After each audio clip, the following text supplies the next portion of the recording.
পাকিস্তান রাষ্ট্রের জনক বলে যাকে অভিহিত করা হয় মোহাম্মদ আলী জিন্নাহ, যাকে বলা হয় কায়েদ আজম, মানে শ্রেষ্ঠ নেতা, হ্যাঁ, তিনি 1948 সেপ্টেম্বরে যখন ঢাকায় আসলেন, রেসকোর্সে তিনি বক্তব্যে বললেন যে, তার বক্তব্যের মাঝখানে বললেন, Urdu shall be the state language of Pakistan.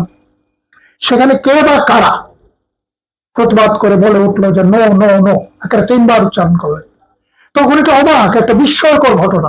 জিন্নাহর বিরুদ্ধে কথা বলা মানে পাকিস্তানের বিরুদ্ধে কথা বলা, আর পাকিস্তান রাষ্ট্রের বিরুদ্ধে কথা বলা মানে তো রাষ্ট্রদ্রোহিতা।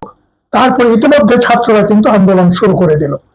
বুঝতে পারলো যে এরা তাকে ছাড়বে না। বাঙালিরা ভীতু জাতি নয়। ব্রিটিশ বিরোধী আন্দোলনেও বাঙালিদের ভূমিকাই ছিল অগ্রণী ভূমিকা।